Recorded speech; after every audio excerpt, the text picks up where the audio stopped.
Buenas noches, buenas madrugadas, buenos días, buenas tardes. Una vez más en la sección protagonistas de Antena Misterios.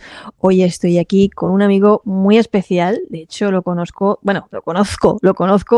desde hace más de 10 años. Ya lo están ustedes viendo aquí a mi lado. A mi verita.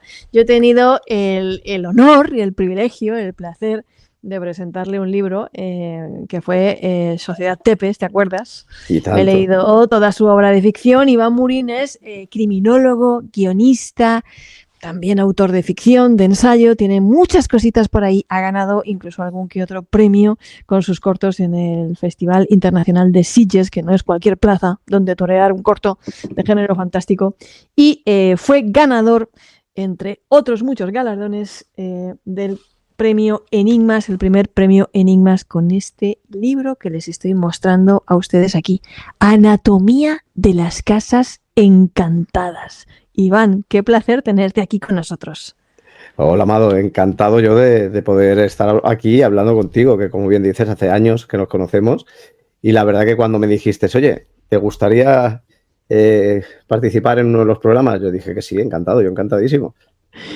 De hermano a hermano, de escritor a escritor, de guionista a guionista, nos damos el brazo aquí tú y yo. Siempre eres muy geek, yo lo sé. Yo también tienes ahí tus funcos, los estoy Sí, viendo sí, ahí en la sí. estantería, tus cositas. Ayer estás con tu hija viendo el juego del calamar, como no puede ser de otra manera. Entonces, bueno, fíjate, Anatomía de las casas encantadas. Pocas veces habrán ustedes visto un libro tan original y con este título en un mercado tan saturado a veces de temas de misterio, que si casas encantadas, que si no sé qué, que si no sé cuántos. Pero Anatomía de las casas encantadas, no. ¿Quién tuvo la maravillosa idea, y por eso te dieron un premio, de hacer un libro sobre anatomía de las casas encantadas? ¿Y qué es eso de la anatomía de las casas encantadas, Iván?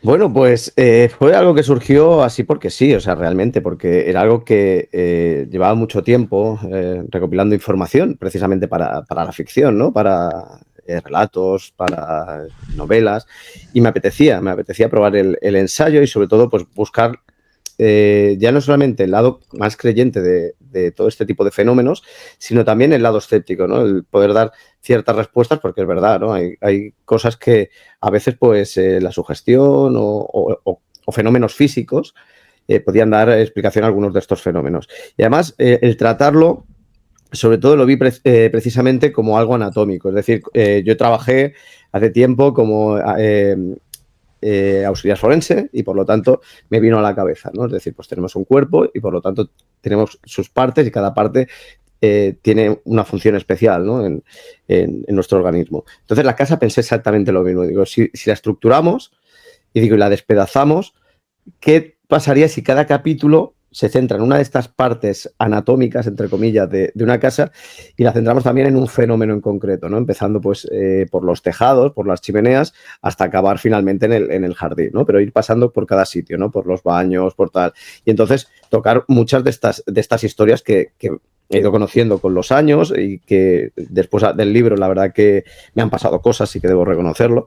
Y quizás en una revisión del libro tendría que cambiar cosas y tendría que añadir muchísimas cosas nuevas, pero que enfocarlo así, ¿no? Y ya no solamente pues con historias clásicas, sino con alguna historia desconocida, los fenómenos de las fotografías, sobre todo también algo que nos incumbe mucho, ¿no? Hoy en día, que es Internet, ¿no? Los juegos virales de espiritismo, es decir, fuera de la Ouija, que también se trata en el libro, otros juegos que se han puesto muy de moda y que han llegado a nosotros gracias a Internet, porque es así. Yo siempre digo que hay una relación simbiótica entre Internet y lo que es el espiritismo, ¿no? Hoy en día le ha dado una segunda juventud y yo, como alguien que me he nutrido desde pequeño de todo el tema del misterio, del terror en la ficción, obviamente, pues para mí ha sido algo genial. Otro tema del que prometo que vamos a invitar a hablar, que es espiritismo digital, que también tienes una amplia investigación sobre ese tema y tienes otro libro muy interesante del que vamos a hablar también. Hoy hemos venido aquí con Anatomía de las casas encantadas, que como digo, a mí me parece una cosa súper original, o sea, pero me pareció súper original y me lo sigue pareciendo, ¿no? Que es que realmente tú, pues eso, te centras en lo que es el cuerpo humano, ¿Lo ven ustedes ahí? No, pero en las casas, ¿no? Y entonces Iván dice, la chimenea, ¿qué pasa en las chimeneas? El desván, pero que también eso es como muy de película de terror, ¿no? Es decir, el desván, el espejo, la guardilla, qué es lo que pasa en cada uno de estos lugares, los baños, la cocina, los salones, y empiezas a destripar literalmente como buen criminólogo con experiencia en forense, los fenómenos de las casas encantadas. Y me encanta que nos hayas dicho que alguna cosilla que otra te ha pasado después de escribir el libro, que empezaste tan escéptico y tendrías que reescribir, ¿no? Cuéntanos casos, historias, qué pasa en las chimeneas, por ejemplo, de las casas Las encantadas. chimeneas, ya directamente empiezo con uno de los edificios quizás más emblemáticos de España, que es la Casa de las Siete Chimeneas, ¿no? Esa casa que ha aparecido en tantos programas, en tantos libros, con una leyenda donde aparece Felipe II detrás, una dama que recorre estas chimeneas. Y después, realmente, el intentar contrastarlo sí que es cierto con la documentación de la construcción, que sí que es verdad que con la leyenda no acaba de casar, ¿no? Pero sí que, independientemente de estos datos, que sí que son más fáciles de cotejar, es curioso encontrarse con otros datos que sí que ocurren en ese lugar y que ese, por ejemplo, encontrar cadáveres emparedados, ¿no? Entonces ya dices, vale, o ¿En sea, la de acuerdo. chimenea? No, en la chimenea no, en el propio edificio. Ah, ok, En el ok, edificio, ok. ¿no? Y que sí que puede tener relación con la época de Felipe II, ¿no? Porque se encontraban unas monedas allí. Entonces, claro, o sea, por un lado dices, bueno, a ver, hay cosas que no cuadran con la leyenda, pero sin embargo suceden otras que dicen, ojo, la documentación no quizás ha transgiversado con el paso del tiempo, ¿no? Es decir, lo clásico, ¿no? Es como el juego este del teléfono que tú empiezas diciendo una frase y al que le llega al final cambia absolutamente, ¿no? Es decir, simplemente han ido cambiando datos a lo largo de la historia por el boca a oreja y por lo tanto al final no te cuadra con la documentación. Pero ¿y si conociéramos la historia de raíz? Es decir, en la época original de la primera boca que lo cuenta, no cuadraría realmente con la documentación. Eso es lo que tendríamos que plantearnos, ¿no? Pues es muy probable, porque mira, uno de los casos más fascinantes que a mí siempre me han llamado la atención es el tema de los fantasmas y la memoria histórica. Y yo siempre pongo el ejemplo de una historiadora que estaba haciendo una tesis doctoral sobre los linchamientos en Estados Unidos durante la fiebre del oro. Y bueno, como te puedes imaginar, como los linchamientos están al margen de la oficialidad, pues no puedes encontrar registros. Y entonces ella, pues para hacer la tesis, pues llegó un momento en el que no encontraba para pues las muertes, los registros, donde no los iba a encontrar, y estaba pensando en abandonar la tesis hasta que empezó a escuchar las historias de fantasmas. Y cada vez que le decían, pues aquí es que se aparece un espantado, ¿no? Que lo ahorcaron, que no sé qué, el fantasma de un no sé qué y tal, y ella empezaba a tirar del hilo. Era cuando empezaba a encontrar los testimonios orales, las cartas, los documentos que comprobaban que ahí había habido un linchamiento. Que es un poquito con lo que tú tienes que decir, ¿no? Que siempre hay una historia original, ¿no? Que es a lo mejor la que da origen a la leyenda de la casa encantada o lo que sea, aunque la historia haya venido ya un poquito más cambiada o tergiversada con el paso de los años, ¿no? Sí, sí, tal cual. O sea, realmente las leyendas en el fondo son así, ¿no? Es decir, puede tener una base totalmente real y que luego pues haya algo que realmente lo vaya alterando, ¿no? Quizás, pues eso, el boca a oreja, yo considero que es lo principal que suele alterar, ¿no? O sea, simplemente si nos basamos en el fenómeno de la rumorología, los rumores funcionan así, o sea, se inician el chisme. exacto, el chisme, tal cual, se inicia con una base y luego al final acaba como acaba, ¿no? Es decir, a lo mejor no tiene nada que ver o tiene unas pequeñas pinceladas con la historia original. Entonces, a veces también es eso, ¿no? También la leyenda a veces la adornamos con hechos que quizás nos atraen más, ¿no? Quizás para atraer también más la atención. Entonces, habría que indagar, habría que ahondar mucho para realmente, pues eso, ¿no? Encontrar cuál es la base real donde se inicia la historia. Has mencionado la Casa de las Siete Chimeneas en España, que dentro de a lo mejor lo que es el mundo del misterio en España es uno de los más conocidos, pero en América Latina tal vez no. No sé si te apetecería contar un poquito, pues eso, la triste realidad de la Casa de las Siete Chimeneas. Bueno, pues la Casa de las Siete Chimeneas, según basándonos en la leyenda, se trata de una casa que la hacen para una dama que se casa con un militar, En principio se cree que es eso, ¿no? Que es un regalo que le hacen para este matrimonio, pero realmente parece ser que es más una residencia, podríamos decir, para encuentros de esta dama con Felipe II, ¿no? Porque dicen que es su amante. Tenían algo ahí. Había algo. Al parecer parece que hay algo, ¿no? Pero entonces ahí llega una serie de tragedias, ¿no? El marido de esta dama muere en la guerra, que al parecer parece ser que es Felipe II quien lo manda, ¿no? En plan de nos lo quitamos de encima y así por lo menos tenemos el campo más abierto. Exacto, ella se desespera, aparece, dicen que aparece muerta, ¿no? Como que la han asesinado y que poco después además el padre también se suicidó allí. Por lo tanto, dentro de la leyenda también relacionan que posiblemente es el padre el que acaba asesinándola y que por lo tanto él por la culpa se mata.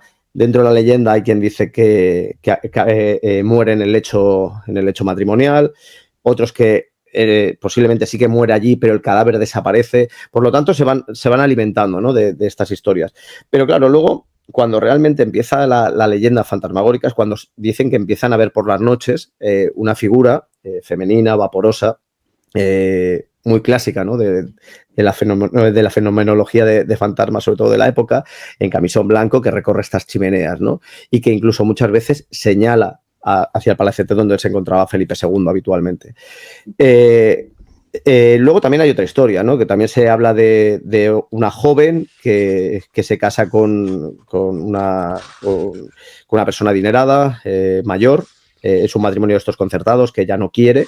Y en la noche de bodas, desesperada, se suicida del balcón. Además, caen una serie de monedas y dicen que cuando se aparece el fantasma se escucha un tintineo de monedas. Por ahí que cuando se hacen unas reformas en el edificio, se menciona lo de que en estas obras aparece un cadáver empaderado y con unas monedas. Entonces, hay quien relaciona este cadáver, con esta mujer que había sido amante de Felipe II y otros, sin embargo, con la mujer que se había suicidado. Sí que es cierto que, por ejemplo, ese edificio tiene otras historias, ¿no? Por ejemplo, un motín que hubo, ¿no? Que hubo por parte del pueblo, ¿no? O sea, más que un motín, hubo una revolución en la que fueron por los señores, ¿no? De la época, precisamente porque había una subida de impuestos, explotaban económicamente pues, a los ciudadanos y se hartaron y dijeron, pues aquí vamos a lincharlos. Por lo tanto, es un edificio que tiene mucha historia y mucha historia de crimen, de sangre, en muchos sentidos, ¿no? Independientemente de la leyenda. Uno de los lugares más embrujados de Madrid, sin duda alguna, uno de los lugares donde tú dices que, bueno, pues aparte de las historias de fantasmas, todo lo que has contado, todas las historias estas que nos tuvieron lugar, y si hay un emparedado, están ahí los huesos y están las monedas, o sea que al margen y más allá de los testimonios o las historias de ultratumba, que a lo mejor precisamente por eso las tenemos, por todo lo que pasó allí, ¿no? Como una especie de aquí pasó algo, ¿no? Ese mecanismo social de los fantasmas y la memoria histórica. Aquí pasó algo que jamás se olvide, o a mí me mataron en condiciones injustas, ¿no? O esas cosas que siempre decimos. La Casa de las Siete Chimeneas de Madrid. Tú eres guionista, tú eres escritor de género fantástico. Los amantes del género estarán ahora mismo recordando pues los tópicos, ¿no? El que se va a comprar cerveza en La Palma, la parejita que se va al coche a hacer cosita en La Palma, si vas al sótano, que ahora hablaremos del sótano, ¿no? En el desván, ¿no? Esas escenas también desde del desván, la típica escena donde están todos los muebles cubiertos con sábanas, ¿no? Los espejos que de repente, los maniquís, los viejos los vestidos antiguos, el cofre, ¿no? Otra parte fundamental dentro de la anatomía de las casas encantadas. Sí. Perdona, es que se ha cortado. ¿Hola? ¿Me oyes? No, es que ha hecho como un chisporroteo. ¿Sí? Y ¿Pero me oyes ahora? Se me ha ido hasta la imagen. Ostras, no me perdón. digas. Sí, estoy intentando. Ahora sí que te escucho. Pero no me ves. No, se me ha puesto la pantalla en negro y no te... Ostras, qué cosas. Espera, que le voy a dar a pausa. Empezamos con la de las chimeneas y ha empezado a hacer un ruido raro. Yo no lo entiendo, o sea... Os juro que esto no estaba preparado. No, cuando hablo de anatomía de las casas encantadas, no sé qué pasa, pero siempre ocurre una cosa. Una de las veces me hacían una entrevista Y no lo digo en broma, ¿eh? O sea, petó esta lámpara de encima, hizo ¡pum! Y me quedé sin luz. Mío. Que Otra no vez pase nada, por favor, ¿eh? Se me cayeron unos libros, digo, pero esto es broma. Y ahora me empezó a hacer cosas raras, en serio, y me estaba descolocando, ¿no? Y con la última pregunta me he hecho pop, pop, pop, y ya no te he escuchado. Y de repente se ha ido la imagen, se me había ido la imagen, el sonido lo volvía a tener, pero la imagen ya no la tenía. Ahora la he vuelto a tener. O sea, que esto es un libro que lleva como sus energías, ¿no? Yo creo que sí, ¿eh? Se está vengando de mí. Como que lleva sus energías el librillo este. Bueno, Sí, y estábamos sí. hablando precisamente de uno de los lugares más miedosos dentro de lo que es una película de terror, pero que como nos va a contar Iván, hay aquí también casos espeluznantes, que es el desván, historias de los desvanes en las casas encantadas. Historias de los desvanes, sí. Yo creo que es dentro de las casas y sobre todo dentro de lo que es la ficción, lo que es el desván o el sótano siempre tiene una fuerza impresionante, ¿no? O sea, yo, por ejemplo, en el libro lo menciono, ¿no? O sea, ¿quién no se acuerda de los Goonies, ¿no? Ese inicio tan peculiar. Yo creo que es una zona sobre todo cuando hay tanta cosa almacenada, que es una zona de juegos y de misterio, de investigación de los niños, que es sorprendente, ¿no? Objetos antiguos, cargados de historia, de energías. Exacto. Y aquí, por ejemplo, quise incluir dos elementos especiales, ¿no? Porque creía que le encajaban muy bien, ¿no? Que era, por ejemplo, la ouija y los muñecos. O sea, esos muñecos ahí en el desván, sobre todo estas figuras de porcelana que a muchísima gente, ¿no? espanta, sin embargo, a otros les atrae tantísimo, ¿no? Es decir, unos juguetes que, en teoría, están hechos para atraer a los niños, para que se sientan a gusto, y es todo lo contrario, ¿no? Quizás por el intentar crear una semejanza tan grande entre las personas y los muñecos, ¿no? El tratar de dotarlas de esa vitalidad, por ejemplo, con los ojos estos vidriosos, ¿no? De cristal. Entonces, yo pensaba que era eso, ¿no? Que el desván era el lugar perfecto, por ejemplo, para anclar estos temas, y sobre todo también ya no solamente pensando en los Goonies, sino pensando en una de mis películas de terror favoritas, que es Al final de la escalera. O sea, es un gran clásico de terror y de las casas encantadas, ¿no? O sea, es un clásico, yo creo, atemporal, que todo el mundo que sea amante del terror debería verla sí o sí. Yo creo que el desván es un lugar que parece, porque no es una de las partes nobles de la casa donde uno haga vida, no es el salón, no es el sitio donde tú normalmente, sino que es como un lugar que parece detenido en el tiempo. Realmente es como entrar en otra dimensión, y los sótanos igual, ¿no? En el que hay una serie de objetos, en el que siempre parece que están como descansando. Uno de los mayores terrores antropológicos estudiados por la ciencia tiene que ver precisamente con los muñecos que tú has mencionado, que son objetos que en apariencia no deberían moverse y que estamos temiendo todo el rato que se muevan o que abran los ojos o que... Yo tenía una lamparita de payaso que me regalaron en mi primera comunión y un muñeco de arlequín. Con el arlequín no tenía ningún problema, pero con la lamparita de payaso, que era una cosa que supuestamente es súper graciosa, con los pelos azules, tal, no sé qué, que se encendía y hacía así como... O sea, tenía como un muelle. Dios mío, me daba terror. O sea, esa mirada, esos ojos, o sea, me producía auténtico pavor. ¿Qué caso te viene a ti a la mente dentro de lo que es el tema de las casas encantadas más famoso que haya tenido lugar en un desván? En un desván menciono, por ejemplo, la casa de Villisca, porque fue un tema que me llamó muchísimo la atención, precisamente también relacionado con el tema de la criminología, ¿no? Por todos los sospechosos que estuvieron relacionados, ¿no? Y de una familia que, bueno, que se van a una festividad por la noche a la misa, a la iglesia, y cuando regresan, esa noche son brutalmente asesinados, ¿no? O sea, padres, hijos y además dos de las vecinas que habían ido a la casa, ¿no? A pasar la noche, más con un ensañamiento brutal, sobre todo sobre el padre. Claro, o sea, se cree que, por ejemplo, este criminal estuvo durante horas escondido en ese desván, y hoy en día se puede visitar la casa, y la gente que ha ido y ha pasado la noche, que han ido pues a hacer investigaciones, dicen que las presencias han sido muy fuertes, incluso que han sufrido algún tipo de agresión física, ¿no? Han salido con cardenales, etcétera. Y que posiblemente pues, la energía acumulada por parte de esta persona que estuvo allí con esa ira contenida hasta el momento en que realmente la desata, parece que quedó almacenada, ¿no? En la casa. Y entonces se creó una serie de culpables, o sea, de posibles culpables, de posibles sospechosos, ¿no? Incluso se relacionó con el asesino del hacha de Nueva Orleans, porque realmente por el nivel de crueldad, ¿no? Pero luego realmente el tipo de víctima, en el caso del asesino de Nueva Orleans, era bastante aleatorio, ¿no? Y además iba por días, actuaba en diferentes días. Y sin embargo aquí no, aquí fue un único crimen contra esta familia y todo tiene pinta de que más bien fue algo personal, ¿no? O sea, sobre todo hacia el padre. Hacia el padre, porque además incluso mencionan que pudo ser el marido de un amante que tenía. Que jamás se llegó entonces a resolver este No tema. se llegó a resolver, fue un caso sin resolver, además pues eso, ¿no? Dentro de la historia del crimen estadounidense de finales del 19, principios del 20, más brutales, sobre todo relacionado porque habían niños, ¿no? Como víctimas. Impresionante este tipo de historias en el que siempre dicen que bueno que las almas errantes siguen clamando justicia, ¿no? Y bueno, hasta que no se encuentre seguirán ahí como errando, ¿no? Buscando esa justicia. Me ha recordado un poco como a la casa de Lizzie Borden. Sí, que también es súper visitada en Estados Unidos, puedes ir allí, ver lo que ha pasado, ¿no? Y fue también un lugar de un asesinato tremendo, ¿no?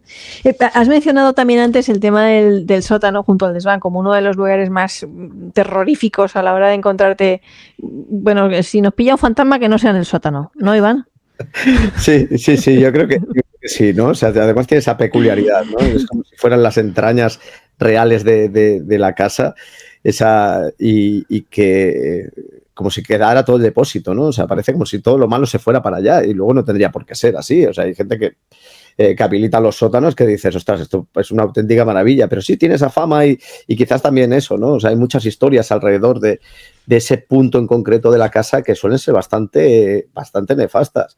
Y yo hay uno de los casos que principalmente menciono en el libro, porque hay una adaptación cinematográfica, también hay un libro y está relacionado con los Warren.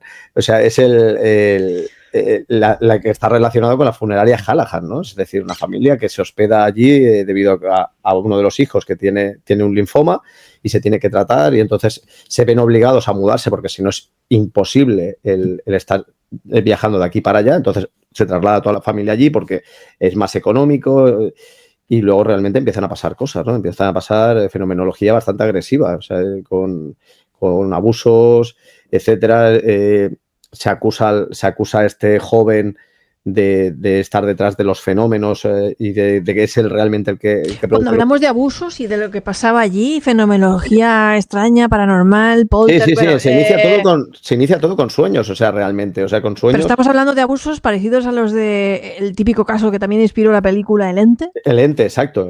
Sí, o sea, de estar allí y notar que al inicio es algo leve, ¿no? Es decir, que notan que a alguien les toca, pero al final se convierte en violación. Incluso al propio padre. O sea, todos mencionan, sí, el padre, la madre, una de las primas que bueno, acude allí para veranear, sufre un intento de abuso sexual, ¿no? Y ahí sí que ven que es el propio hijo, ¿no? El que está detrás, porque él dice que está poseído y que además las voces, hay una voz en concreto que le obliga a llevar a cabo este acto. O sea, que no es por parte de ningún ente invisible, sino de el hijo. Eso es hasta que lo retienen. En el momento en el que lo retienen, siguen produciéndose las agresiones. Incluso después de retener al muchacho, siguen experimentando por parte de presencias invisibles, exacto, o lo que sea, violaciones y agresiones. Sí. Y además luego están allí, creo que viviendo 2 años o una cosa así. O sea, que eso es lo curioso, ¿no? Que lo lógico es que quizás vives este tipo de experiencias y sales corriendo de aquí. Pero... No lo relacionaron con la casa, tal vez. Es que lo curioso es que es una casa que la tenían alquilada por plantas. Ajá. Y entonces, una vez que se produjo la fama en el caso, es decir, que se hizo mediática, salieron otras personas de allí para coger y decir que no, que bueno, que a ver, que ellos vivían en esa casa y que no habían notado ningún tipo de experiencia. Pero que bueno, que realmente... al parecer, algo hubo, ¿no? O sea, desde movimientos de objetos, agresiones, el hecho de, por ejemplo, que decían también que se había producido un incendio en un árbol cercano y, sin embargo, decían que eso posiblemente tenían relación. Claro, los que intentaron tirar el caso para atrás debido a un tendido eléctrico que una de las ramas tocaba y entonces ardió. Luego también mencionaba mucho el sonido de cadenas y que luego encima hubo un vecino que estuvo calculando las horas donde se decía que se escuchaban las cadenas y tenía que ver con un camión de la basura que pasaba por allí por la zona, ¿no? Y que hacía un sonido similar. Entonces, hay muchas historias relacionadas con esta funeraria y sobre todo muchos testimonios que lo tiran para atrás, pero sin embargo la familia defiende que fue algo real, ¿no? Que el abuso fue real. Podríamos estar aquí hablando de algo más que una casa encantada, sino de un fenómeno poltergeist, como lo conocemos, en el que la casa no es tanto lo infectado, ¿no? Sino que siempre hay como una persona a la que se señala o se estigmatiza, según se mire, como foco inconsciente de los sucesos que tienen que estar que tienen lugar en esa casa, de los sucesos poltergeist, ¿no? Que es como poltergeist, que es como más que una casa encantada, pero que además no tiene tanto que ver con la casa, sino como alguien de la casa, normalmente un adolescente, que es el de que de forma inconsciente provoca todos esos fenómenos. En ese caso el propio hijo, ¿no? A lo mejor que había confesado o había dicho que estaba como poseído, que las voces le decían, ¿no? Podría tratarse y podría explicar un poco que solo sucediera en el entorno de su familia y en ese lugar concreto y no en el resto del edificio. ¿Qué opinas? Bueno, puede ser, exacto, puede ser eso y luego también el hecho de que a veces, ¿cómo decirlo?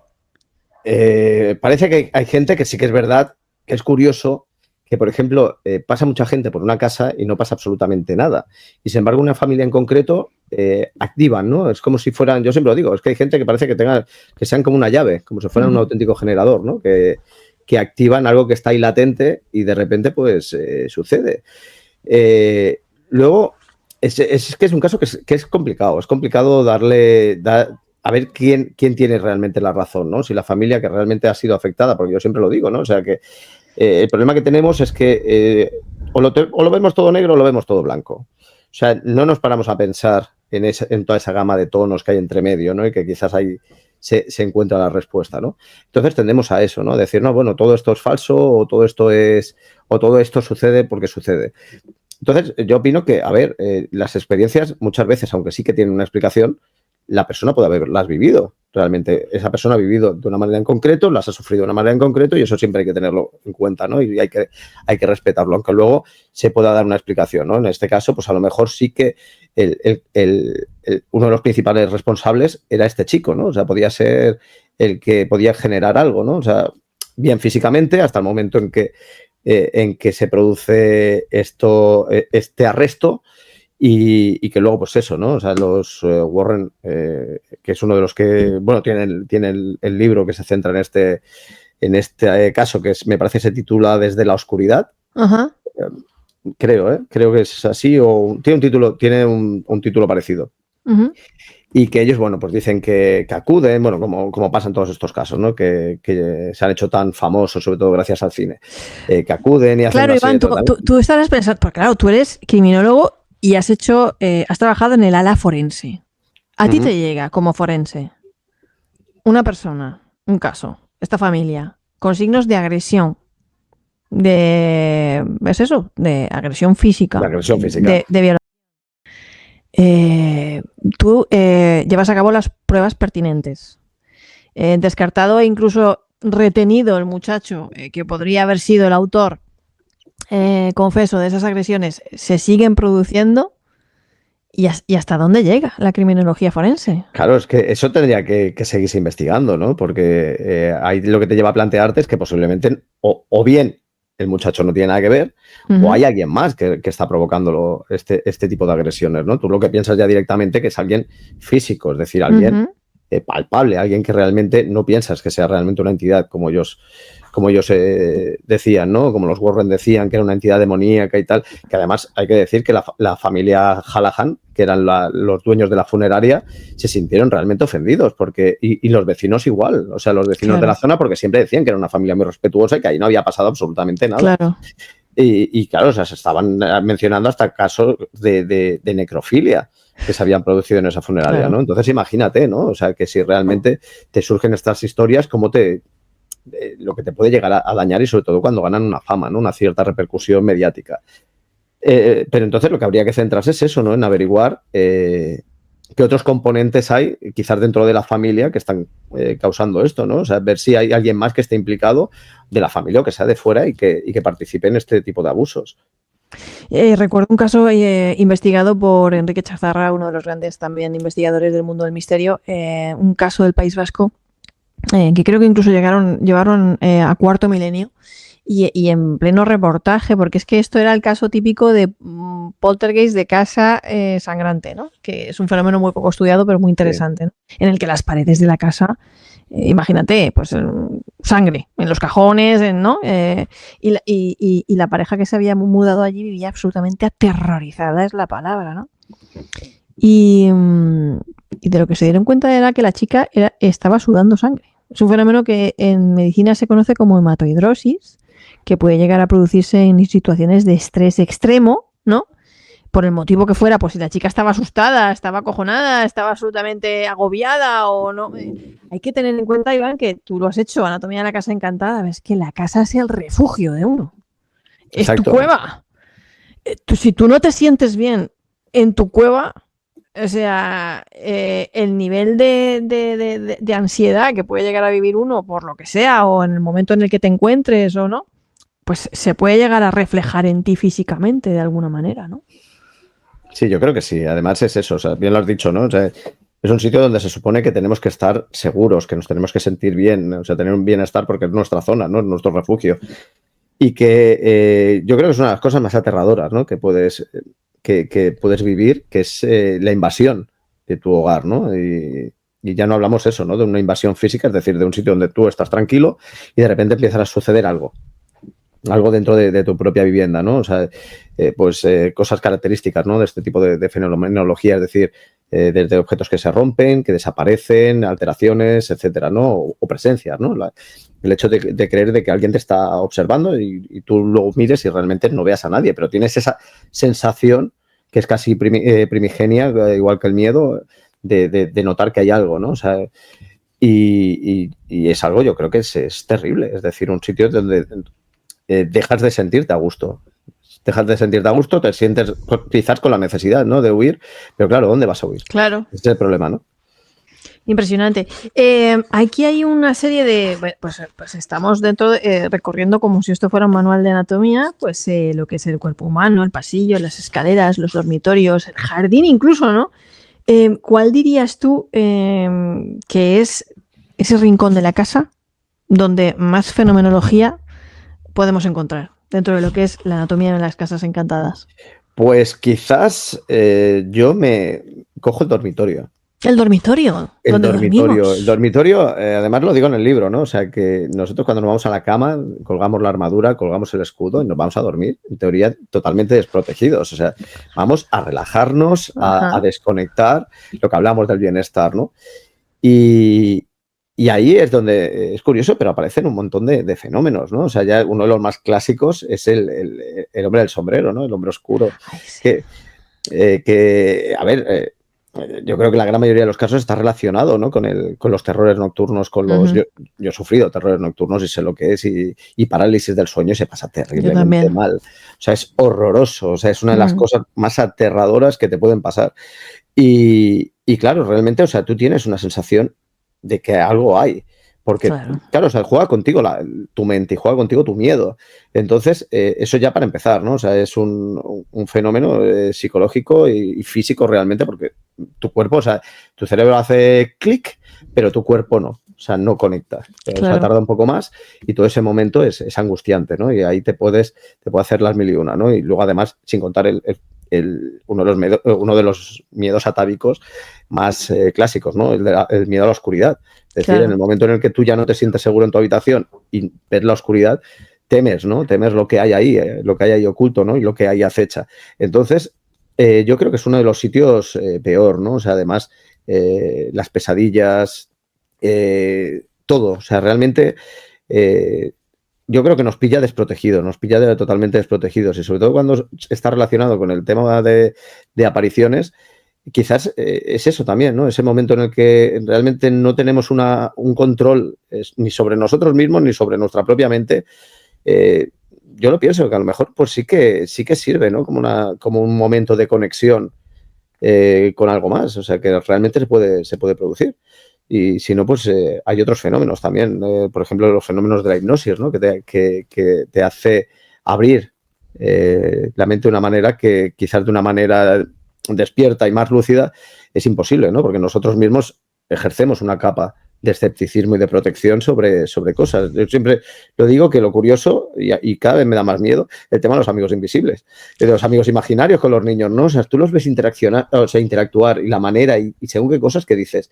Te llena la sangre. No ven algo, quizás por eso, ¿no? Porque ellos no tienen ese escepticismo ahí impregnado desde que son pequeños y entonces pues ahí lo tienen, ¿no? Y yo creo que eso también habría que analizarlo, ¿no? O sea, la percepción que tienen los niños y cómo se va perdiendo esta percepción a medida que nos vamos haciendo más grandes, ¿no? O sea, cómo el día a día y la sociedad, entre otras muchas cosas, hacen que esa inocencia y ese campo más abierto a todo, perceptivo, todo, se vaya desapareciendo, porque nos limitamos, nos autolimitamos, claro. mejor dicho. ¿Cuál es tu fantasma de dormitorio favorito dentro de lo que es toda la fenomenología de fantasmas que se aparecen en un dormitorio en las casas encantadas del mundo? Pues quizás sí, quizás las sombras. Siempre. Las sombras. Es que eso es súper común, o sea... Es muy común, precisamente por eso, porque ¿qué hace que veamos o que tanta gente sea capaz de eso? Y sobre todo de que hayan ciertos detalles que coinciden. Sí. O sea, ¿qué es lo que hace? Y además que son acechantes, que te observan desde el quicio de la puerta, ¿no? Desde los pies de la cama, esa sombra que te está mirando. Hay tantos testimonios. Claro, es que tú, por ejemplo, puedes pensar, es una moda. Es una moda, ¿no? Por ejemplo, como cuando sale un creepypasta, o sea, como pasa el tema de los Black Eyed Kids, o sea, los niños de ojos negros, y de repente, ¡pum!, todo el mundo los ve, ¿no? Y aparece, pues eso, ¿no? Reportes por aquí, reportes por allá, etcétera, etcétera, etcétera. Pero esto no. Esto a lo largo de la historia han habido reportes, ¿no? Y en momentos totalmente alejados, en lugares donde seguramente no se conoce ese tipo de fenómenos y, sin embargo, coinciden. Uno de los momentos, luego me contarás tú, que dijiste que empezaste muy escéptico a hacer este libro y luego te pasaron cositas, pero uno de los momentos más aterradores que yo he vivido en mi vida fue con una sombra.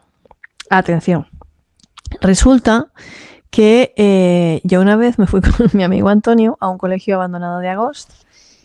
Pues esto, yo hacía reportajes para la revista Enigmas, Año Cero, pasé mucho tiempo haciendo periodismo de misterio, yo hacía reportajes para Cuarto Milenio, tú también has hecho alguno y tal, y pues había un colegio abandonado, había hecho un reportaje para la revista Enigmas, estaba entrevistando gente que jugaba allí al ping, bueno, una serie de historias, ¿no? Lo que quiero decir es que yo había ido a ese lugar 1000 veces. 1000 veces quiere decir que yo iba con el bocadillo, las patatas, las bravas, la Coca-Cola, ¿no? Con mi amigo Antonio, la grabadora, ¿no? Imagínate, de las 1001 veces que había ido aquella noche, hay que imaginar el lugar, el colegio abandonado de Agost, era un sitio que se había construido en la época, en la dictadura del general Franco, pues para acoger a una serie de niños en régimen pues internos que vivían allí, que tenían pues algún tipo de discapacidad, ¿no? Pues trastornos mentales y cosas así, y estaba pues en la sierra, en el monte, alojado en un lugar así. Era un edificio enorme, con teatro, con sala de calderas. En las aulas se veían todavía colgando los papeles antiguos con las letras, ¿vale? Los dibujos. Y bueno, pues estábamos allí en la zona del teatro y yo recuerdo que, pues lo típico, ¿no? Estaba ahí mi amigo Antonio. ¿Hay aquí alguna presencia? La sesión esta típica de psicofonías, ¿no? Que quiera decir que no sé qué. Golpes metálicos, no sé. Y espantada de palomas. Era una cosa como, uy, qué raro, ¿no? Si alguna presencia está aquí y quiere manifestarse, pero que temblaba todo el edificio, ¿no? Y espantada de palomas y no sé qué y tal. Bueno, vale, pues bien, no pasa nada, ¿no? Yo pensando, seguro que se ha grabado algo, no sé qué. Bueno, en un momento dado, nosotros estábamos allí normal, porque nosotros eso lo habíamos hecho 20.500 veces, Iván. O sea, no teníamos miedo, no estábamos sugestionados, ya te digo, íbamos allí con el bocata, las patatas bravas y la Coca-Cola. Y normal, pues a recoger muestras, cosas y tal, para hacer reportajes. Total, que en un momento dado nos vemos en lo alto que era un sitio de techo altísimo porque era un teatro, en lo alto, flotando, una sombra más negra que la noche, más densa que la noche, con unos ojos rojos, pero como de película de serie B, ¿vale? Como dos brasas encendidas, o sea, rojos, dos brasas encendidas, una sombra negra. A mí me dio un ataque de ansiedad. Pero en ese momento, para que veas cómo es el cerebro humano, los dos intentamos darnos una explicación súper normal, el uno al otro, a cada cual más idiota, ¿no? No, pues seguro que es una paloma, pero ¿qué va a ser una paloma? ¿Me entiendes? No, pues seguro que es un gato. O sea, no podía ser una paloma porque era una cosa grandísima. No podía ser un gato, no tenía nada en lo que apoyarse, no había una repisa, no, o sea, flotando, ¿ok? Bueno, nos entraron muchas prisas por recoger, yo ya me quería ir, recogimos y nos fuimos a cada uno a su casa. Cuando llegamos a casa, como si nos hubiéramos olvidado de eso, Iván. De hecho, solo pusimos a ver si se había grabado algo en las grabaciones. Ah, pues no se ha grabado nada. Ah, pues nada, pues mira, qué bien, ¿no? Pues los golpes esos que serían, ¿vale? Pero como si eso no hubiera pasado, Iván, o sea, como si se hubiera borrado de nuestra cabeza, pues igual. O sea, no, ni lo mencionamos, o sea, no, ni lo mencionamos. Total, que pasan los años y en la revista Año Cero me encargan hacer un reportaje sobre los hombres de las sombras. Y entonces pues yo me tengo que encargar de entrevistar a Jason Offitt, que es uno de los mayores expertos que existen en el mundo sobre el tema de las sombras. Y me leo su libro y sus investigaciones y todo eso. Y Jason Offitt dice que él había escrito ese libro porque él había visto una sombra de pequeño y se pasó toda la vida intentando entender qué era lo que había visto y que existían 4 tipos de sombras. El hombre del sombrero, el hombre de la capucha, el hombre de no sé qué y la sombra de ojos negros. Y la descripción era, y la sombra de ojos negros, que es más negra que la noche y parece alimentarse de tu miedo y no sé qué. Y en ese momento me acordé de lo que había visto hacía años en el colegio abandonado de Agost. Y entonces llamé a mi amigo Antonio y le dije, Antonio, ¿tú te acuerdas de cuando fuimos al colegio abandonado de Agost y vimos esa sombra de ojos rojos? Sí, no sé qué. ¿Y por qué no hemos hablado de esto antes? Pero pues no lo sé, ¿sabes? O sea, que esto también es como muy típico a veces, que suceden cosas que... pero es que no lo vi yo sola, lo vimos los dos. Y fue terrorífico.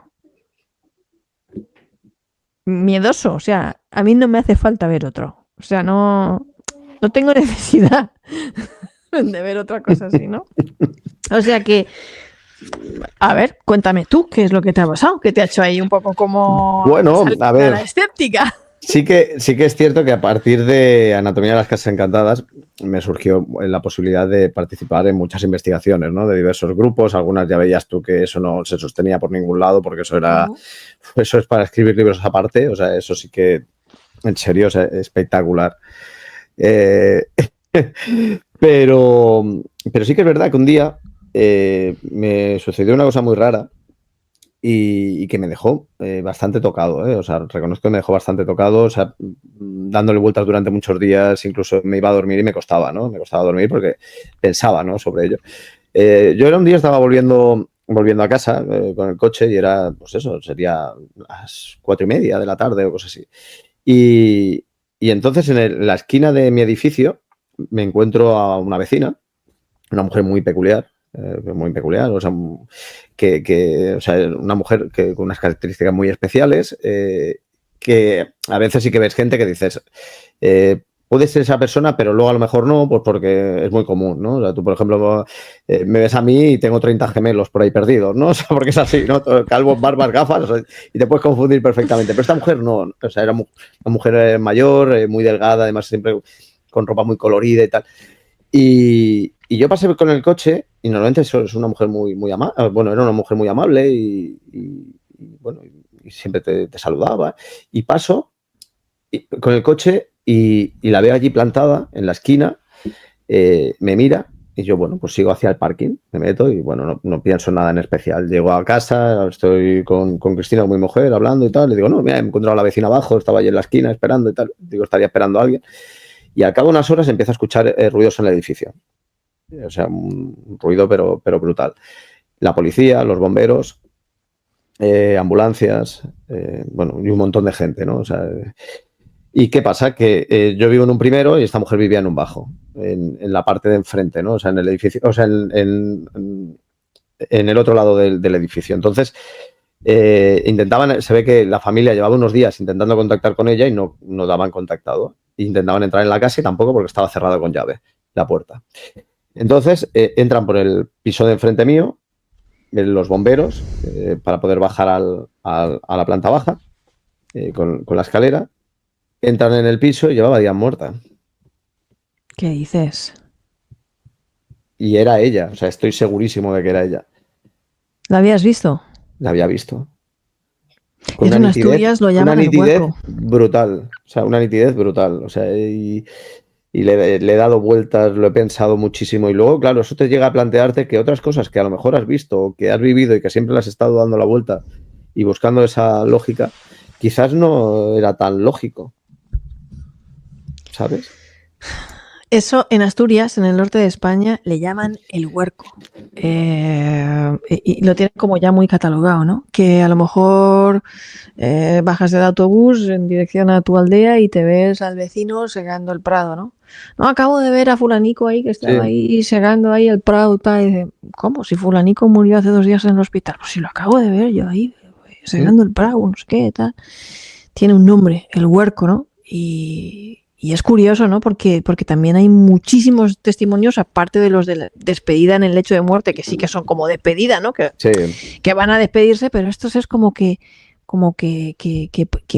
si siguieran haciendo de alguna manera, o rondando, o yendo en la calle, yendo a los sitios a comprar, lo que seguían haciendo, ¿no? De alguna manera, de forma invisible, pero visible para unos, o para algunos, ¿no? Como tú, que la viste. Sí, y alguna vez me lo han preguntado, me dicen, pero ¿por qué crees? Y digo, es que no lo sé. No hay motivo, o sea, realmente no hay ningún motivo en especial que haya, ¿no? De que pienses, ¿por qué a mí y no a otra persona? Es que no... Curioso. No le puedes dar una explicación. O sea, ni me pasó nada, ni nada. O sea, ya te digo, esta mujer era majísima. O sea, a veces te la encontrabas y te salía un momento por la puerta y de, oye, perdona, ¿me puedes ayudar con el móvil? Que es que no escucho nada. Y yo, a ver, vamos a mirar, que esto me da a mí que es el sonido, ¿no? Y, ay, muchas gracias, es que me han enviado un WhatsApp de estos y yo con esto no me aclaro, ¿sabes? Yeah. Y la mujer súper amable siempre, ¿sabes? Y es raro, es algo extraño. Sí, es raro. ¿Y alguna cosilla más así que te haya dejado pensando? Bueno, sí, a ver, obviamente el tema de psicofonías, o sea, a veces lo mismo, ¿no? Que empiezas ahí a lo mismo, a analizarlas y darle vueltas y tal, y que igual, y dices... Y no sabes tampoco, que hay algunas muy nítidas también, que dices, si ahí no había nada, ni nadie, ni nada que pueda emitir un sonido como eso, intentas eso, ¿no? Intentas darle vueltas y vueltas y vueltas y no hay manera, y no hay santa manera. ¿Tú recuerdas la primera vez que grabaste una psicofonía? Sí, me acuerdo. Porque es que eso no se olvida, ¿verdad? Sí. ¿Cómo fue? Bueno, pues realmente fue un desastre. Para que no vamos a engañar, yo creo que el problema que hubo es que había demasiada gente y hay gente que se flipa mucho. Pero muchísimo. O sea, se piensan que esto es, yo qué sé, que es como... Un juego. Sí, como un juego o un programa de estos americanos, tipo Cazadores de Fantasmas y tal. Y no, hombre, a ver, las cosas hay que hacerlas con cierta seriedad, ¿no? Porque si no, ¿qué valor tienen? Y quizás eso, ¿no? O sea, sí que tengo ese recuerdo de que realmente fue una chapuza, o sea, fue algo desastroso. Pero sí que es cierto que la segunda vez... O sea, que cuando me refiero a la primera vez, digo a la primera vez que se grabó la voz. Y la primera vez sí. Eso impacta, La primera vez sí, y además era en una casa que tampoco no tenía nada en especial, y se escuchaban risas infantiles.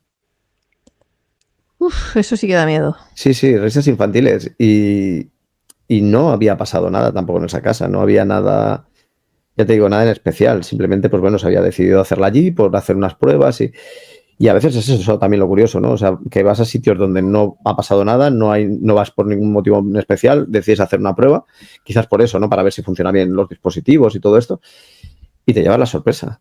Y te llevas la sorpresa porque allí no hay niños, no hay nada cerca, o sea, es una zona aislada, no hay edificios alrededor, nada, porque además era medio a la montaña y perdida donde Cristo perdió las cabras, y realmente te llevas ese a ver, vamos a ver, porque esto no es, no, que no.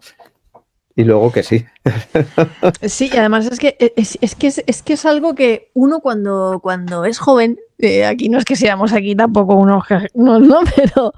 Pero el primer impulso siempre es, ¿será que se graba? ¿Será que se graba? ¿Será que se va a grabar algo? Entonces vas con ese, ¿no? Pero, hostias, una vez que se graba. O sea, ya cuando se graba la pregunta es otra, porque primero que te quedas impactado, sobrecogido, o sea, realmente oír una voz graba, impacta, te puedes pasar la noche sin dormir, o sea, impactado, ¿no? Pero luego ya la pregunta es otra. La pregunta es, ¿qué será? ¿Serán interferencias? ¿Será cosa que yo he captado de otro lugar? ¿Será que soy yo improvisando mi mente? ¿Será que realmente soy una inteligencia porque me contesta? Atención a las preguntas. Yo me acuerdo una vez que fuimos a la cripta, a una cripta en Orito. Me llevé a un padre, a un monje superior, que era profesor del Instituto de Estudios Religiosos, además, el padre Joaquín. Pues nada, bajamos allí, que si detectores de presencia, íbamos con uno de los mayores investigadores del mundo de las psicofonías de España, ponemos a grabar y nada, yo notaba que el hombre estaba así como, que se frotaba así como un poquito las rodillas, así como un poco nervioso, ¿vale? Pero tenía curiosidad. Pero la cuestión es que, nada, allí mismo, sin salir de la cripta, pusimos play a ver lo que se había grabado. Y allí mismo se oyó una voz clara, como tú y yo hablando, que decía, cierto, era una voz de mujer. Bueno, aparte de otras que no eran tan claras, pero es que esa de verdad no era un chasquido, no era una paralelodia, no. Era una voz de mujer que decía, cierto. Vamos, yo me quedé helada. Creo que es una de las mejores psicofonías que he oído en mi vida. Total, que nada, yo me fui. Yo trabajaba entonces en el ayuntamiento, en Monforte, en mi pueblo. Y a las 7 de la mañana lo tenía en la puerta de mi despacho al hombre. No había dormido en toda la noche. Y yo, pues, Joaquín, ¿cómo estás? No, pues, has podido dormir. Me puse la radio porque si uno se pone a pensar, era muy mayor el hombre. A posar en estas cosas, pues al final, ¿no? Le da muchas vueltas al tarro. Y es que es realmente, sí, la primera vez impacta. Luego ya pues las preguntas son otras, ¿no? Y dices, bueno, pues a lo mejor soy yo, a lo mejor es mi inconsciente. Y él me decía, es que Mado, era como si me hubieran contestado, porque yo durante toda la noche que estuvimos allí grabando, yo interiormente lo que me estaba preguntando todo el rato era, ¿será cierto esto? ¿Será cierto esto? ¿No? Y él decía, sí. Era como si me hubieran contestado. No, es que te hace pensar muchísimas cosas y sobre todo eso, lo primero es eso, que realmente no sea algo que está contaminando, ¿no? el audio, es decir, pues gente, porque a veces pasa, o sea, vas y dices, pues hay tanta gente o no cuentas que haya gente por allí presente o que pase, yo que sé, un coche o cualquier historia y luego ya cuando realmente te pones a mirarlo bien dices, bueno, a ver, aquí ha habido algo, pero claro, cuando allí sí que es verdad que hay ciertos sitios donde vas y que a lo mejor estás solo, porque estás totalmente solo. Nos pasó, por ejemplo, me acuerdo yo una vez que nos dejaron hacer una investigación en el Museo de Barcelona, de cera, y ahí se tuvieron unas psicofonías buenísimas, muy, muy buenas. Y principalmente también por eso, ¿no? Porque estábamos solos, nos habían dejado pues todo ese espacio, no se filtraba el sonido de fuera, de la ciudad, estaba bien insonorizado. Y luego, pues eso, y te chocaba, ¿no? O sea, te chocaba que en ciertas partes, independientemente de que sí que los empleados, la propia directora, sí que reconocían que habían presenciado ciertos fenómenos dentro del edificio, el que obtuvieras algunas psicofonías sin ningún tipo de sentido y, sin embargo, otras que te respondían a alguna de las cuestiones. Son inteligentes. Eso está bien, ¿no? O sea, cuando tú las haces las cosas con seriedad y luego, independientemente de que salga o no salga, se nota, ¿no? Se nota, yo creo que el trabajo sale mucho mejor y es mucho más fácil. Otra cosa es cuando ya vas con gente, que es lo que te digo, que llevan un flipadismo encima, que es alucinante porque se piensan que es un programa. Y yo me acuerdo, por ejemplo, en una que fuimos también a hacer unas psicofonías a una antigua masía. Y una de las personas es que al final se le dijo, oye, vete porque esto no es serio. O sea, es que se dice, oye, vamos a hacer unas preguntas, que por favor nadie se mueve, intenta hacer ruidos y tal. No, y claro, llevaban chaquetas de estas de plumón, que nada, es que te mueves a hacer roce. Claro. Pues no, venga a moverse, venga a hacer preguntas y a levantar los brazos y no sé qué, no sé cuánto. Y digo, ya hasta aquí, ¿no? O sea, esto no es serio. Claro. Si no se puede investigar en esas condiciones, no se puede. Nada. Si cuando vas a investigar llevas ahí un cuaderno de campo, cualquier ruido que se cuela lo tienes que anotar en el segundo tal para no confundirnos luego, para no sé qué, para no sé cuántos. Mira, aquí, dentro de lo que es los lugares de la casa, la anatomía de las casas encantadas, me ha llamado la atención el del espejo maldito en los baños, porque claro, uno nunca se espera en el baño, pues sí, en el baño, sí, el espejo. O sea, y a lo mejor uno diría, pues el baño, pues sí, ¿no? El baño también es una parte típica de las escenas de terror, pero me ha llamado la atención porque hace poco hicimos un programa sobre espejos encantados y es como el espejo maldito. Cuéntame ese caso. Bueno, es que los espejos pasa lo mismo que con los muñecos. Yo creo que tienen algo que realmente que es curioso porque eso es un elemento que es para que es un elemento que no debería generar terror porque es para adorar nuestra imagen, ¿no? Un objeto de vanidad, un elemento de coquetería directamente. Y sin embargo, por otro lado, es un elemento terrorífico. Yo no puedo dormir con espejos en la habitación. O sea, es así, o sea, no lo soporto. Cuando me toca un hotel y, por ejemplo, que no sé qué manía tienen de ponerme espejos en la habitación, déjamelos en el lavabo, que para eso que está, yo en el último que he estado en Barcelona, que no me acuerdo cómo se llama, uno súper famoso, tenía el espejo del salón con un armario cerrado. Sí, eso, exacto. Porque a la gente le da manía. Y a mí es que no me gusta, o sea, lo digo en serio, o sea, no me gusta en absoluto.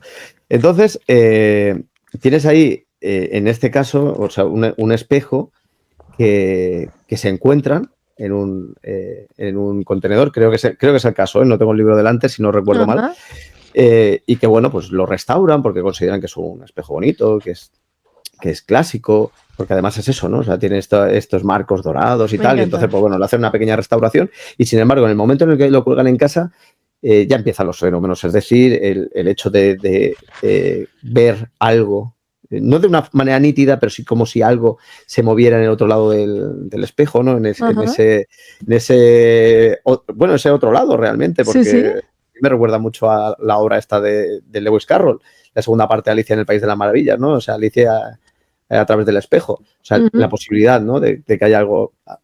Y bueno, incluso, pues al final también una de las personas recibe incluso algún tipo de agresión, hasta que al final deciden deshacerse del espejo. O sea, es uno de esos elementos que no es una historia única, o sea, hay muchas historias que también tienen relación, ¿no? O sea, por ejemplo, objetos que se encuentran en la basura, deciden rescatarlos, por ejemplo, cuadros, y una vez que llegan a casa empiezan a suceder una serie de fenómenos, ¿no? Y entonces, claro, ahí te planteas, ¿no? A lo mejor no se deshicieron del objeto porque ya se habían hartado y ya no les gustaba y tal, sino porque había algo, ¿no? que perturbaba la paz en el hogar. Y en este caso parece ser que es así. Luego sí que hay historias, por ejemplo, en la residencia Myrtle, que en Nueva Orleans creo que si no recuerdo mal, donde tienen uno de los espejos que también se supone que también está maldito, y que en el fondo también los fenómenos son muy similares, es decir, ver presencias en el otro lado y que realmente pues parece que va más allá del propio espejo. De todo lo que tenemos aquí, que son, 10 capítulos deliciosos, no se deja ni un rincón de la casa, que si jardines, que si baños, que si cocina, que si salones, sótano, fachada, de todo, ¿no? Y dentro de cada uno de estos episodios, epígrafes a cada cual más sugerente y más el poltergeist en el cementerio, un sexto sentido, la bestia de Kilaki House. Mascotas parlantes. O sea, el triciclo. Yo ya me estoy imaginando el triciclo de la película El Resplandor.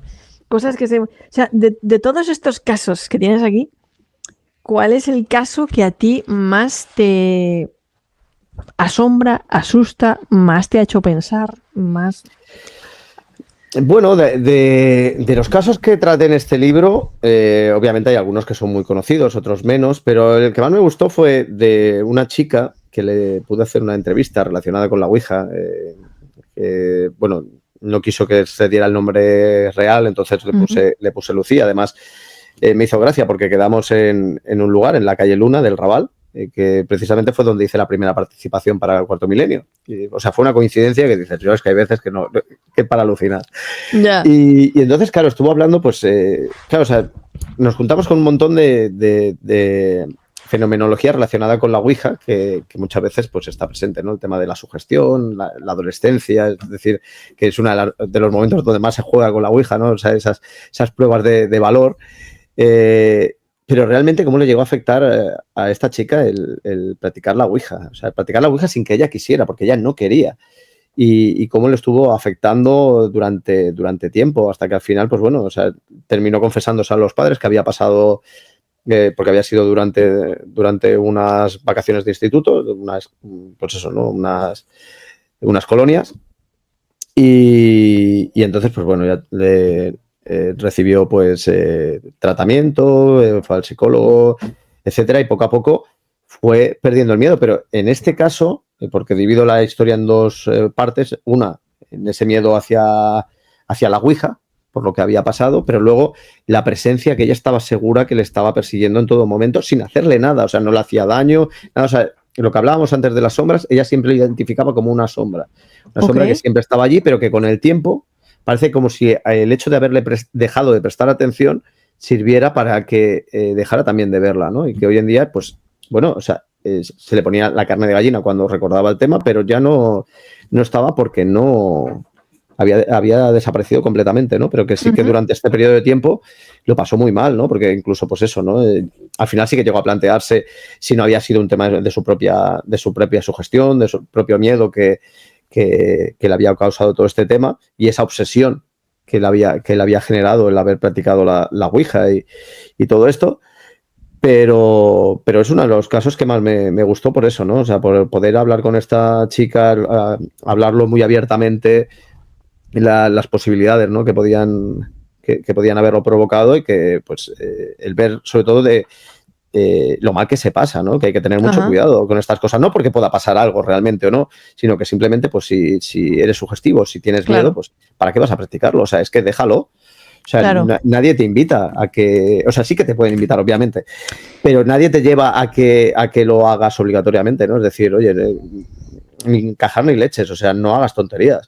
O sea, esto es como las drogas y otras cosas. O sea, la gente piensa, no, bueno, sí, las drogas, el alcohol, tal, pero es que esto pasa exactamente lo mismo. O sea, puede volverse algo totalmente peligroso porque te puedes autodañar, o sea, te puedes autolesionar tú mismo mentalmente, ¿no? Entonces esto hay que tenerlo en cuenta, pase o no pase, independientemente. Hay que tener mucho cuidado. Puede ser absolutamente contraproducente porque yo siempre digo a la gente, yo he hecho 1500 ouijas, pero es que a mí no me da miedo ni me... O sea, claro, es que ahí está. Entonces, me puede salir lo que me dé la gana, ¿no? Pero siempre le digo a la gente, cuidado porque normalmente sale, porque es una proyección inconsciente de la que hay una serie de personas alrededor de un tablero, tú no sabes el otro lo que está proyectando, qué miedos, qué anhelos, qué culpas, ¿no? Qué mensaje va a salir y si eres una persona que se va a sugestionar o que crees en lo que, ¿no? Pues lo puedes pasar muy mal y de hecho hay personas que lo han pasado fatal y que han tenido, bueno, ha sido muy contraproducente y con experiencias absolutamente infernales y negativas y que han necesitado tratamiento y un montón de cosas después de hacer una ouija por el miedo que han pasado. Entonces, a modo de reflexión, casi diríamos, en el tema de la anatomía de las casas encantadas, ¿qué es lo que está encantado? ¿La casa o sus habitantes? Yo creo que en muchas ocasiones son los propios habitantes. O sea, realmente yo me he dado cuenta con el tiempo lo que decía antes, ¿no? Que a veces, bueno, hay gente que tiene unas cualidades especiales, porque es así. O sea, quizás una sensibilidad especial, algo, ¿no? Que el resto de personas no tienen activado. Quizás por eso, ¿no? Por todo ese escepticismo, entre otras cosas, y que puede servir como llave, ¿no? Eso pasa, ¿no? O sea, de que hay... Lo que decía, ¿no? Hay lugares donde, curiosamente, pasa gente antes, pasa gente después, no ocurre nada, pero entre medio ha habido alguien a quien le ha pasado, ¿no? Pero que hay lugares que quizás sí que tienen eso, ¿no? Tienen algo. Una historia. Una historia, y luego, independientemente de sí que es verdad que cuando tú vas a un sitio ya sabiendo que ha ocurrido algo, ya quizás también vas con una predisposición se ha producido unos hechos, etcétera, quién sabe, ¿no? O sea, a lo mejor puede pasar como no puede pasar, pero ya vas con una predisposición.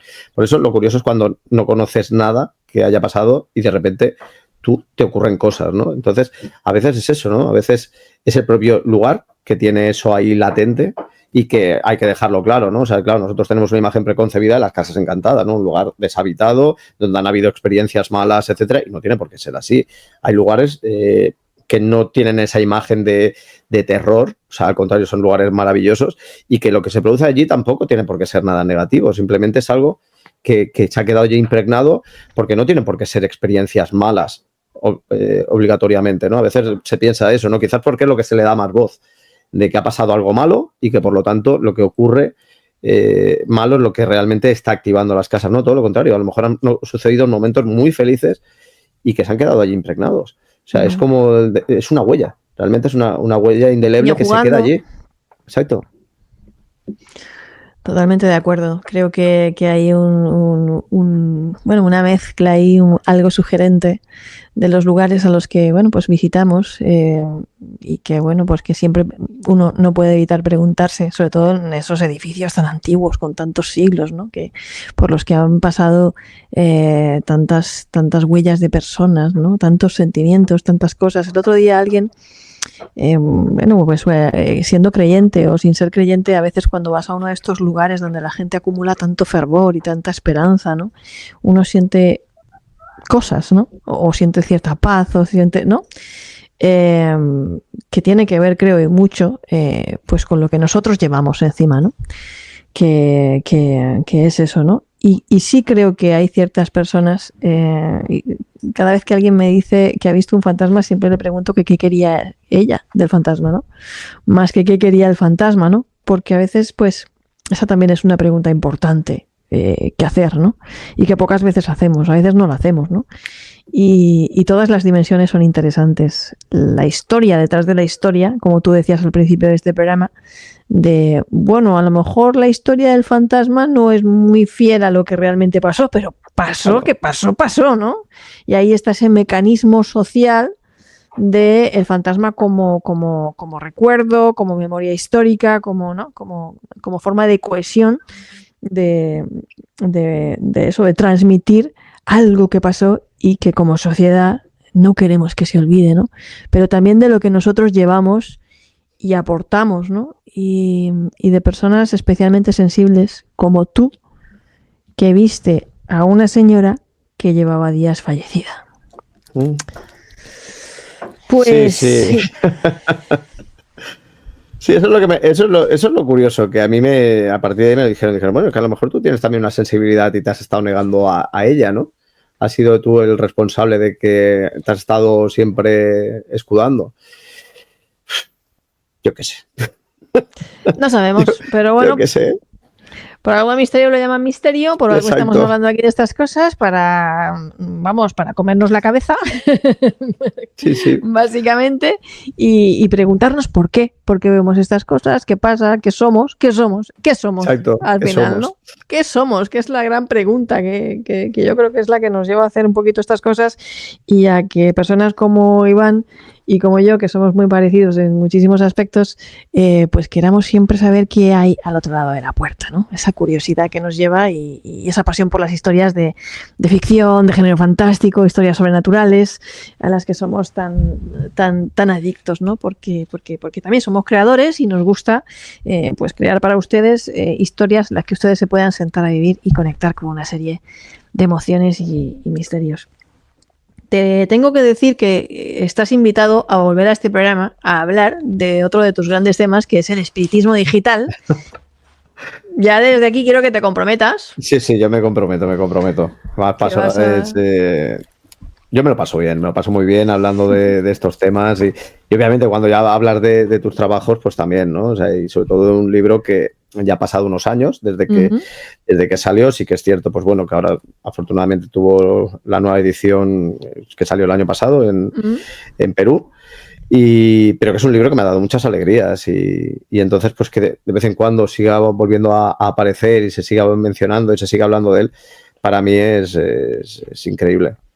Es que es un trabajazo. Lo pueden encontrar ustedes en España, lo pueden encontrar ustedes en Perú, pero también en librerías online como Amazon, Buscalibre. Es fácil de encontrar, como les digo, no deja de editarse, de reeditarse, incluso en diferentes países, porque es realmente una de las obras más innovadoras, desde una dimensión más inédita y original a la forma que tiene Iván de asomarse al fenómeno de las casas encantadas. ¿Dónde te pueden encontrar a ti, Iván, las personas que quieran seguirte, seguir tu trabajo? Sí, bueno, pues pueden encontrarme en mi web, en ivanmourin.com, en Instagram, en Mourin1980, y en TikTok también, espérate que te lo digo, porque nunca me acuerdo. ya empezamos. Sí, Se nota que somos de otra generación, ¿no? Sí, exacto. Iván _Mourin. Muy bien, pues no era tan difícil, ¿eh? Ya pensaba yo que ibas a decir ahí una cosa súper extraña. No, lo que pasa es que no me acordaba si era junto o separado, pero no. O sea, principalmente por ahí siempre, pues bueno, sobre todo en TikTok hablo de cosas relacionadas precisamente con la escritura, la literatura, el terror, esas cosas que me gustan y luego por la web siempre subo cosillas. Estupendo, pues sigan a Iván, ahonden, porque tiene una biblioteca, es autor de varios libros, autor prolífico. Yo he tenido la suerte de leérmelos todos, o prácticamente todos, porque la verdad que soy una lectora voraz de las obras de Iván. Me gustó muchísimo también Sociedad Tepes, yo ya lo he dicho, yo te presenté ese libro en una librería. Y mil gracias por estar aquí hoy y por compartir todas estas historias con la audiencia, Iván. Espero que nos volvamos a ver pronto. Gracias, mil gracias. Nada, muchísimas gracias a ti, a todos los oyentes, porque ya lo digo, o sea, estos ratos se hacen súper amenos, independientemente de lo que ha pasado al principio. ¿Qué ha pasado? Yo es que no lo entiendo, de verdad. Pero estoy así un poco, no me he intentado aguantar hasta que ya no he aguantado más, porque ya digo, se ha desaparecido la imagen, de repente chisporrotea, digo, ya no escucho, digo, ya lo he perdido, he perdido la señal, sí, he perdido claro, todo. Nunca me había pasado. O sea, y luego he recuperado el sonido, pero no tenía la imagen, y al final, pues bueno, toconeando, pues sí, porque no había tocado nada. Y no, al final he recuperado todo. Y nada, o sea, ya digo, o sea, para mí encantado, o sea que sí, cuenta conmigo para cuando tú me digas, yo ahí estoy. Perfecto. Bueno, pues mil gracias por haber escrito este libro, por haber compartido con nosotros este libro que va con regalito, que ya ven ustedes que pasan cositas aquí mientras yo estoy entrevistando a Iván. Y a todos ustedes, gracias por acompañarnos una vez más en Antena Misterios. Recuerden siempre que se les quiere. Besos. Chao. Protagonistas. Antena Misterios.